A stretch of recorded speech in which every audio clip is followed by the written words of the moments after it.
আন্তরিকতার সাথে সেবা দিতে পারবে, আমরা তাদেরকে সেখানে নিয়োগ দিয়েছি। ছাত্রীদের জন্য ডেজিগনেটেড এই মেডিকেল কলেজ, এখানে ছাত্র ভর্তি করি না আমরা। সেখানে এটাও আমরা দেখি না যে এই ছাত্রীটা কোন ধর্মের, আমরা দেখি আমরা একটা মানবিক ছাত্রী এবং একটা মানবিক চিকিৎসক তাকে দিয়ে তৈরি করতে পারবো কিনা, এমন যাদেরকে পাই আমরা তাদেরকে সেখানে ভর্তি করি। এটি ছোট বাংলাদেশ। জামাতে ইসলামীর বর্তমান কেন্দ্রীয় কর্মীর প্রতিষ্ঠান, এটা যেমন হবে আগামী বাংলাদেশও ঠিক তেমন হবে ইনশাল্লাহ। একজন সাংবাদিকের মুখের দিকে তাকাইয়া মনে হলো হি ইজ কনফিউজড, তিনি আমার কথা আশ্বস্ত হননি। আমি তাকে পাশে ডাকলাম, দেখে বললাম আপনাকে ছোট্ট একটা অনুরোধ করব। কই বলেন? আমি বললাম যে কালকেই আপনি একটু সিলেট যাবেন, গিয়ে নিজ চোখে দেখে আসবেন, মনের মতো করে মানুষগুলোর সাথে কথা বলবেন, কর্মকর্তা কর্মচারী ছাত্র এখানে ছাত্রী যারা আছে তাদের সাথে কথা বলবেন, এরপরে আপনি আপনার মনের মতো করে রিপোর্ট করবেন। যদি আপনি কিছু মনে না করেন, যেহেতু আমি দাওয়াত দিয়ে নিচ্ছি, যাতায়াত খরচটা আমি দিতে চাই। আর যদি মনে করেন যে আমি যাতায়াত খরচ দিলে আপনি বায়াসড হয়ে যাবেন, আমার প্রতি একটু ঝুঁকে পড়বেন, তাহলে এই কষ্টটা ত্যাগটা আপনি স্বীকার করবেন। বললো যে আপনাকে ধন্যবাদ, আমাকে যাতায়াত খরচ দিতে হবে না, আমি কথা দিচ্ছি আমি যাব। তিনি গিয়েছিলেন, তার মতো করে তিনি একটা রিপোর্ট জাতির সামনে তুলে ধরেছেন। আমি দেখেছি তিনি ন্যায়সঙ্গত রিপোর্ট তুলে ধরেছেন, বাড়াননি কমাননি, ধন্যবাদ তাকে। এরপরে ভয় দেখানো হয় যে ইসলামী রাষ্ট্র হলে মহিলাদেরকে ঘরের ভিতর থেকে আর বাইর হইতে দেওয়া হবে না। আচ্ছা, আমার মা যতদিন বেঁচে ছিলেন তিনি কি বের হন নাই? আমি কি বন্দি করে রেখেছিলাম? আমার স্ত্রী, আমি কি তাকে বন্দি করে রেখেছি? তিনি তো পার্লামেন্টে একজন সদস্যও ছিলেন, তিনি একজন চিকিৎসক, চিকিৎসা পেশায় নিয়োজিত ছিলেন। আমার 2 মেয়ে 1 ছেলে আল্লাহর দান, তারাও চিকিৎসক, তারাও তো তাদের স্ব ক্ষেত্রে জাতিকে সেবা দিচ্ছেন। তো কই, আমি তো বন্দি করে রাখলাম না তালা দিয়ে। আমার মাকে, আমার স্ত্রীকে, আমার সন্ততিদেরকে আমি যদি এইভাবে তাদের অধিকারের জায়গাটা তাদের হাতে তুলে দেওয়ার পক্ষে থাকি, আমি কথা দিচ্ছি ইসলামী দেশ হলে এদেশের শাসকেরা সেই অধিকার আমাদের মায়েদের হাতে তুলে দিবেন ইনশাআল্লাহ। বাড়তি 2টা জিনিস তারা ভোগ করবেন, এখন যে 2টার কোনোটাই নাই। একটি হচ্ছে সামাজিক নিরাপত্তা, আর একটি হচ্ছে তাদের মর্যাদা। ইনশাআল্লাহ সেই 2টাও সেদিন তারা ভোগ করবেন এবং নিজেকে বাংলাদেশের একজন নাগরিক হিসাবে পরিচয় দিয়ে তারা গর্ববোধ করবেন। সেই বাংলাদেশি কোরআনের আলোকে তৈরি হবে ইনশাআল্লাহ। এখন আমরা যারা বলি যে কোরআন এক জিনিস, রাজনীতি আর এক জিনিস, না ভাই, এটা ঠিক না।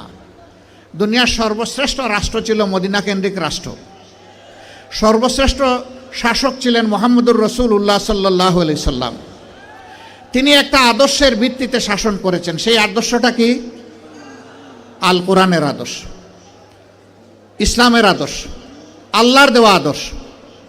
তাহলে তিনি যে আদর্শে দেশ শাসন করার কারণে একটি জাহিলি সমাজ পরিবর্তন হয়ে সোনালী সমাজ হয়ে গেল, সেই আদর্শকে যদি আমরা আবার আমাদের সমাজে গ্রহণ করে নেই, তাহলে বাংলাদেশের এই সমাজও ইনশাআল্লাহ সোনালী সমাজে পরিণত হবে। অতীতে সোনার বাংলা কায়েম করতে গিয়ে শ্মশান বাংলা কায়েম করা হয়েছে। কোরআনে একমাত্র সোনার বাংলার গ্যারান্টি দিতে পারে, আর কিছুই দিতে পারবে না। ইতিমধ্যেই বাংলার জমিনে তার পরীক্ষা নিরীক্ষা শেষ। এখন হবে ইনশাআল্লাহ কোরআনের বাংলাদেশ। যারা কোরআনকে খণ্ডিত করতে চান অথবা সহ্য করতে চান না, তাদেরকে আমরা বিনয়ের সাথে বলতে চাই, এ দেশের আপামর জনতা বাঁচতে চায় কোরআন বুকে নিয়ে, মরতে চায় কোরআন বুকে নিয়ে, আল্লাহর সামনে দাঁড়াতে চায় কোরআন বুকে নিয়ে। কোরআনকে আমাদের থেকে বিচ্ছিন্ন করা যাবে না ইনশাআল্লাহ। এই দেশে যতগুলা ইসলামী দল আছে সবগুলার দিকে আপনারা তাজা চোখ দিয়ে তাকিয়ে দেখুন। আমি বেশি দূরে যাব না, 5 আগস্ট থেকে শুরু করে আজকে এই 22 ফেব্রুয়ারি পর্যন্ত এই সামান্য পরিক্রমায় কোথাও আপনি দেখবেন না ইসলামী দলের কোনো লোক এখন জাতির উপরে জুলুম করছে, চাঁদাবাজি করছে, দখলদারির সাথে জড়িয়ে গেছে, কোথাও দেখবেন না। তার একমাত্র কারণ তারা কোরআনকে সম্মান করেন এবং বুকে ধারণ করেন। তার একমাত্র কারণ তারা আল্লাহ সুবহানাহু ওয়া তাআলাকে ভয় করেন। যাদের অন্তরে আল্লাহর ভয় আছে তারা মানুষের উপর জুলুম করতে পারে না। তারা মানুষকে ভালোবাসে, তারা মানুষকে শ্রদ্ধা করে। তারা দেখে না এ মানুষের পেশা কি, শিক্ষা কি, তার গোষ্ঠী কি, এইটা দেখে না।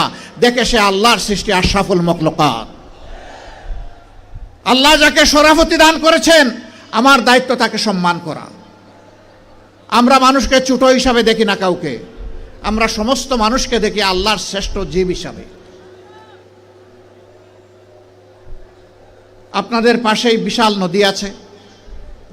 আমি একবার বরিশাল থেকে লঞ্চে ঢাকায় ফিরলাম সকালবেলা, সামার সিজন ছিল, গ্রীষ্মকাল। গাড়িতে উঠেছি, এ গল্প আমি বহু জায়গায় বলেছি, আমি এই লুপ ধরে রাখতে পারি না। কিছু দূর যাওয়ার পরে আমার চালককে বললাম থামো। সে বলল স্যার সামনে ময়লার ভাগাড়, দেখতেও খারাপ আর গন্ধ আসতেছে। আমি বললাম এখানেই থামো, এখানে আমার কাজ। আমি 20 থেকে 22 মিনিট বসে আছি গাড়িতে। মাঝে মাঝে সেও আমার মুখের দিকে একটু ঘুরে তাকায়। আমার পাশে বসা একজন সহকর্মী, তিনিও তাকান। তারা বুঝতে পারছেন না যে কেন এই জায়গাটায় আমি দাঁড়িয়ে আছি, কিছু বলছিও না, করছিও না। ওই সময়টা পরে গাড়ির দরজা খুলে বের হলাম। তখন এই জল্লাদের শাসন চলতেছে বাংলাদেশে, 2015 সাল। আমার সঙ্গী আমাকে বললেন আপনি গাড়িতে বসেন, কি করতে হবে আমাকে বলেন, আমি সেরে আসি। আমি বললাম better you come with me, আপনিও আসেন আমার সাথে আসেন। দরজা খুলে পিছনের দিকে হাঁটা শুরু করলাম। ড্রাইভার বলতেছে স্যার গাড়ি ব্যাক করি। আমি না, এখানে থাকো। একটা খাবারের দোকানে গিয়ে ঢুকলাম, কিছু খাবারের প্যাকেট নিলাম, পানি নিলাম, নিয়ে আবার এসে গাড়িতে বসলাম। এবার চালক বলতেছে স্যার যাই। আমি বললাম না, আমার কাজ শেষ হয়নি। 5-7 মিনিট পরে আমি গাড়ির দরজা করে আবার নামলাম। সঙ্গীকে বললাম ভাই এই প্যাকেটগুলো নেন, আসেন আমার সাথে, আমিও কিছু নেই আপনিও কিছু নেন। গিয়ে ওই ময়লার ভাগাড়ের কাছে হাজির হলাম। ততক্ষণে একদল লোক যারা এই ময়লাগুলা বেলচা দিয়ে ডাম্পিং ট্রাকে উঠিয়ে শেষ করেছে, এখন বেলচা ছুঁড়ে ওখানে ফেলে দিয়েছে।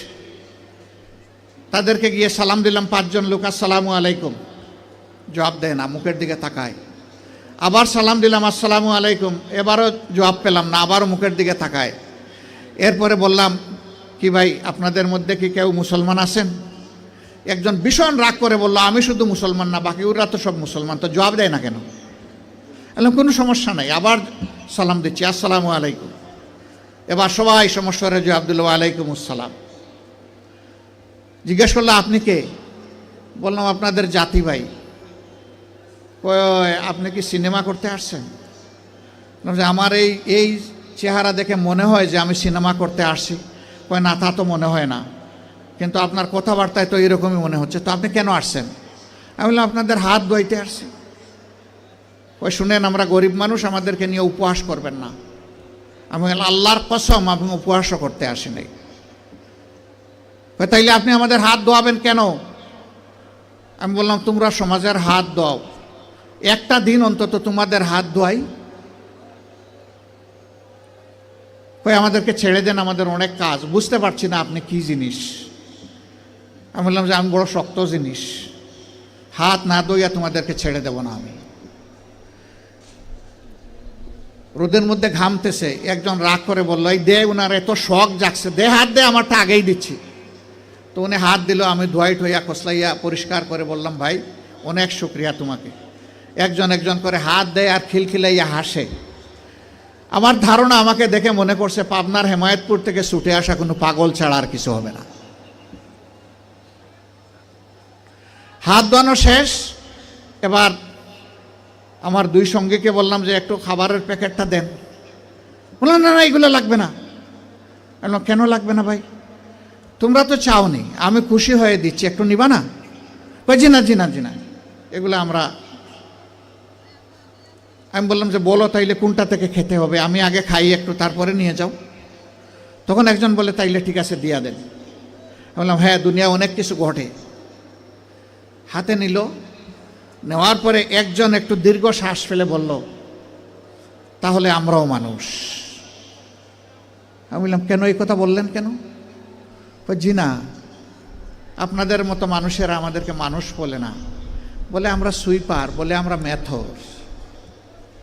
আমাদের কাছে কেউ দাঁড়াইতে চায় না, কোনো রাস্তা দিয়ে আমরা হাঁটলে মানুষ সরে যায়। সমাজের মানুষ আমাদেরকে অচ্ছুত মনে করে, এদেরকে ছুঁইলেই জাত যাবে।